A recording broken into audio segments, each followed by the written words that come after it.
He said, quote, "The best remedy for whatever is amiss in America would be if every Irishman killed a Negro and be hanged for it." Was to either breed selectively from the best or eliminate the worst through segregation or sterilization. This is like the worst dystopian Twilight Zone story, but it's real. Why not extend the same competitive evaluation to the sphere of human genetics and select the most eugenically fit family? Well, that's exactly what they did. Are you a thoroughbred? Hi, I'm Danielle Romero, and thank you so much for being with me again today on my channel, where we've been digging into questions of American identity. And today, I want to take you with me down a really deep rabbit hole that I went, and I think I could have kept following through it, but I had to pump the brakes a little bit and just kind of absorb what I learned about the history of eugenics here in the United States. Now, every video I get like a handful of comments of people who are like, who cares? Stop looking backwards. Stop worrying about the past. Don't be a victim. And I agree with all of that. But I also love history, and history is by nature looking in the past. Like, we have to look backward to study history.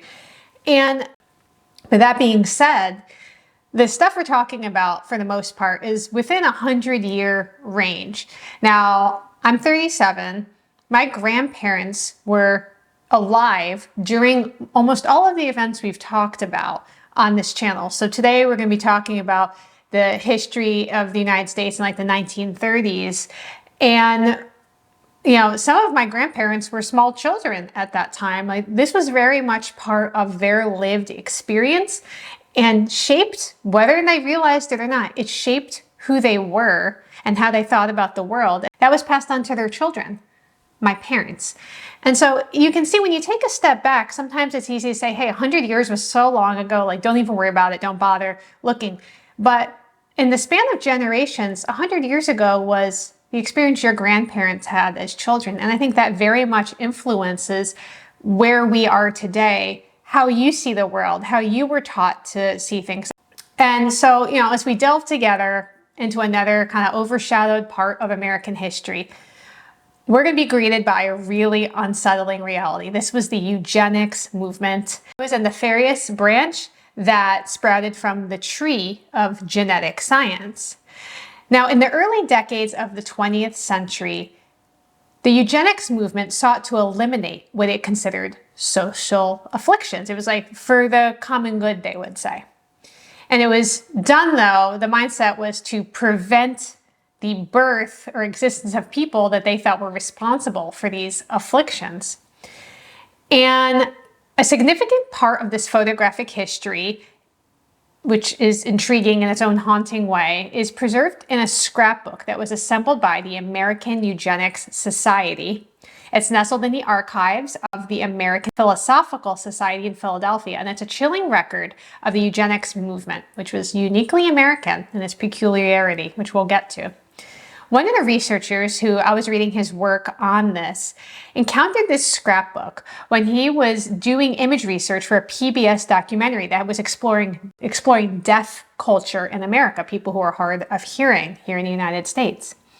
And the album was deeply unsettling, he wrote, and mainly due to the eugenics movement and aim at the deaf community, something that even Alexander Graham Bell supported, which was by discouraging marriages within this group. We don't want people who are hard of hearing marrying people who are hard of hearing, because that's going to create a child that is undesirable according to their standards. And we're going to delve in with this a little bit. The American Eugenics Society vigorously championed racial betterment, so I'm sure you know where this is going, and genetic education through a variety of means, such as public lectures, there was conferences, there was pamphlets, there was a large push in the 1920s and 1930s to like get this information out in a positive way to the public. There were even exhibits at local and state fairs, which we're going to get to. That is one of the more dystopian parts of the story.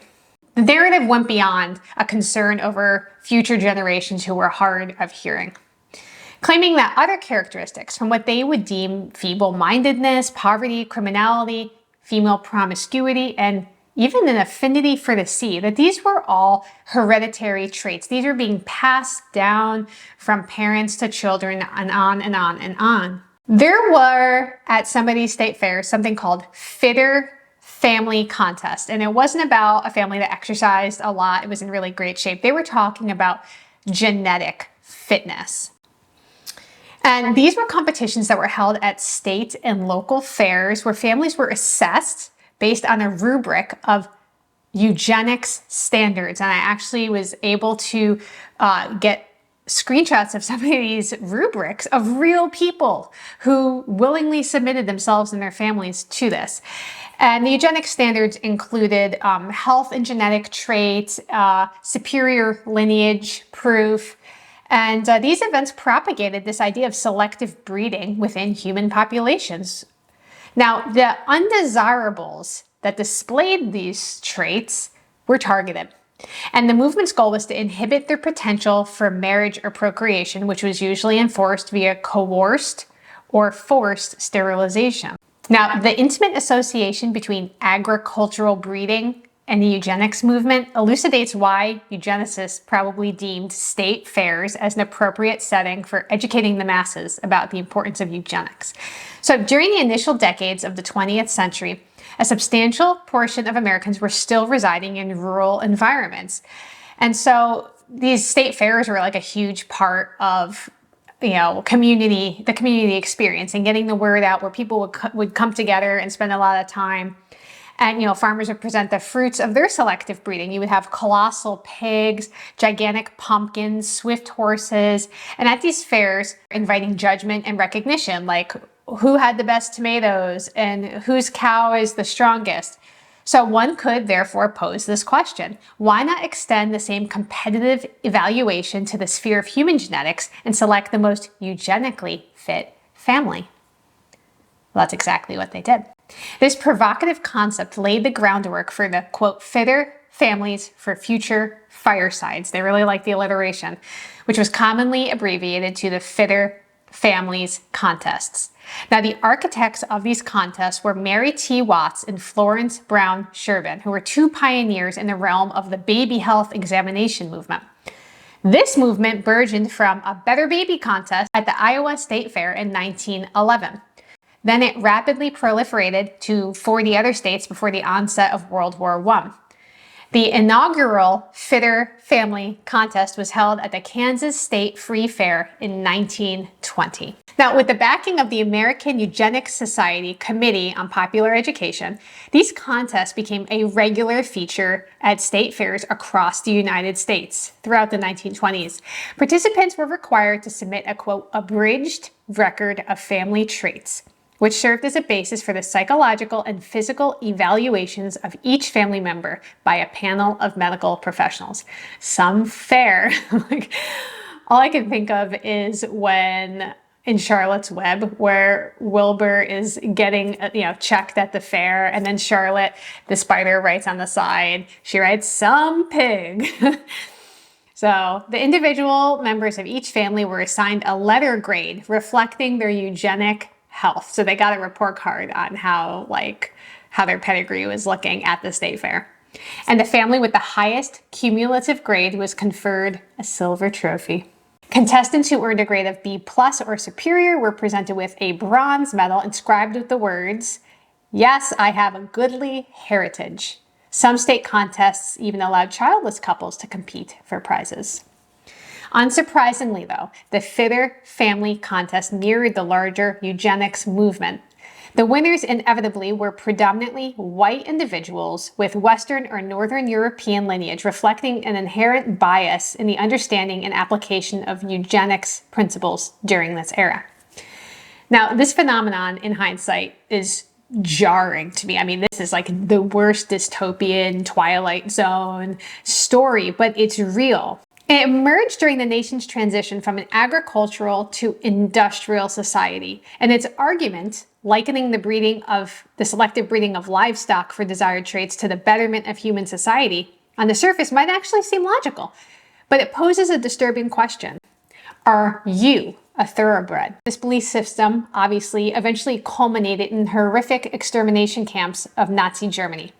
And observing the embryonic stages set against the backdrop of a wholesome Midwestern state fair just kind of freaked me out, to be honest. I want to talk about sterilization because you can see that this is the only direction that this can go. If you are getting to the point where you have a rubric kind of assessing people at a state fair, the only place that this can go is sterilization, because you've created a situation now where there's the highly desired groups, and then there's the people with these traits that they're trying to breed out. There's an unsettling story that was concurrent at this time of two sisters who were sterilized by the state of Virginia in the 1920s under the accusation of them being, quote, feeble-minded. The younger sister remained oblivious to her fate, only discovering in her late 60s what she had thought to be an appendectomy, so she thought she was getting her appendix out, was actually a sterilization procedure. The elder sister, Carrie Buck, was the focal point of a notorious lawsuit that went to the Supreme Court. Buck versus Bell concerned the legality of sterilization operations. The narrative uncovered that while Carrie Buck was the first victim of a 1924 sterilization law, she was far from the last. A staggering 8,300 Virginians were involuntary sterilized before the practice was halted in the 1970s. So for all those people who are like, this is a long time ago, stop dredging up the past. 1970s, I mean, my parents were kids at that point, okay? So this is relevant and this matters. The law that enabled these operations was not repealed until 1974. The discovery of the prevalence of these eugenic programs in the United States during the 20th century, after the Supreme Court ruling validated Buck's sterilization, astonished a lot of people. They didn't realize the breadth and the depth of the sterilization and what was actually going on. The Supreme Court Justice Oliver Wendell Holmes Jr., in his judgment on this 1927 ruling, infamously declared, quote, 3 generations of imbeciles are enough. This disturbing chapter of history illuminates an immense injustice, one that is distressingly facilitated by a respected authority of the Supreme Court. Not the first and not the last time. Now, to understand the depth of this unsettling belief, we have to go back now to the 1880s. Honestly, we could go back further, but that's where we're going to go today with this. During a lecture tour, there was a renowned writer and Oxford alum and author, Edward A. Freeman, who's pretty famous. He made some audacious assertions, but his racial prejudice was really the driving force of this. And an insane quote I read of his was literally like, it stopped me in my tracks. I had to read it a couple times because I was like, what? He said, quote, the best remedy for whatever is amiss in America would be if every Irishman killed a Negro and be hanged for it. One of the loudest voices advocating for the doctrine of this Aryan Nordic superiority in the United States was Madison Grant, and he firmly believed in preserving the purity of the race and the environment. His narrow-minded perspective led him to warn the so-called dangers of allowing more than one race to share the same geographical area. He infamously said, quote, speaking English, wearing good clothes, and going to school does not transform a Negro into a white man. Furthermore, he proposed that the solution to these problems was to either breed selectively from the best or eliminate the worst through segregation or sterilization. But we'll get back to sterilization. There's just more that we need to talk about. Grant viewed immigration as a threat to his vision of this racially pure America. He posited, quote, we shall have a similar experience with the Polish Jew, whose dwarf stature, peculiar mentality, and ruthless concentration of self-interest are being engrafted upon the stock of the nation, unquote. He also predicted that the mixture of two races would, in the long run, result in a race reverting to a more ancient, generalized, lower type. The 1924 Immigration Restriction Act, which we talk about a lot on here, wielded substantial influence over these racial theorists who were in the United States. Among these theorists, Madison Grant, in his work, quote, The Passing of the Great Race, It mostly overlooked what was considered the Negro problem. Okay, so what he actually was focused on was the perilous implications in his mind of inferior white racial groups surpassing the purportedly superior Nordic group.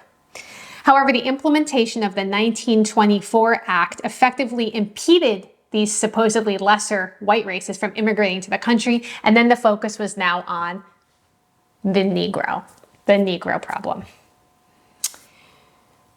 And this is where it's going to get a little spicy. The Great Migration of African Americans happened during World War I, where they were leaving the rural South up to the urban North. This is the Jim Crow era. This is the era like when my mom's grandmother left Louisiana and moved to New York. They were seeking an escape, not only from the Jim Crow system, but the brutal poverty of tenant farming. The KKK have taken a foothold, not just in the South, obviously, but it was a dangerous time.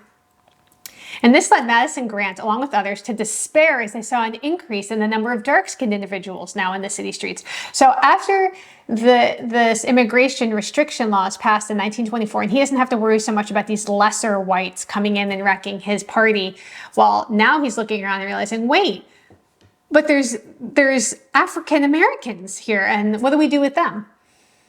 And so he declared that there was immediate reaction. He declared that an immediate action was required. And so in his last book, which was called, quote, The Conquest of the Continent, which was published in 1933, Grant asserted that, quote, the Negro problem must be taken vigorously in hand by the whites without delay. States which have no law preventing the intermarriage of white and black should adopt them, unquote. As a result, beginning in the 1930s, American scientists started to shift their focus away from the differences among white races, not all the way, but some, concentrating now on the dichotomy between black and white. Madison Grant proposed sterilization. He advocated for mass sterilization, starting with, quote, always the criminal, the diseased, the insane, and extending gradually to types which may be called weaklings rather than defectives, and perhaps ultimately to worthless race types. It upsets me so much to even read this quote, but I feel like it's important that we do this. And I think, I know a lot of folks don't like to hear like the slippery slope argument, but it is so true. You can see from a mile away, when you start here, you're going to end up here. That's just what's going to happen. And he's saying it. He's saying, we're going to start here and we're going to work our way to this point. We're going to work our way to this point. However, in the United States, sterilization wasn't as racially targeted as Grant had wanted.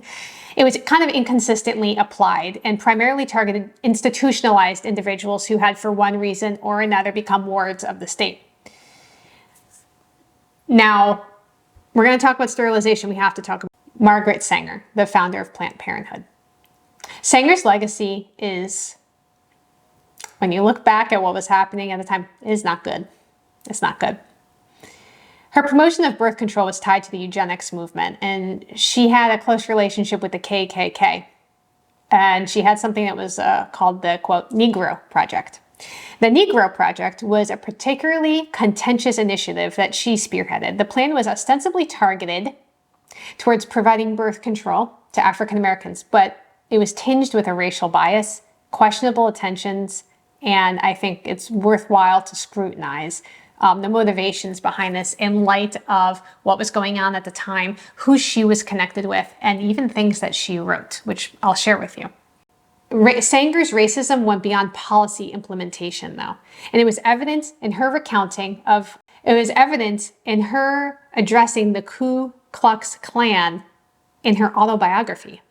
This interaction with an organization known for its extremist advocacy of white supremacy and violence against African Americans adds another layer of controversy to this legacy.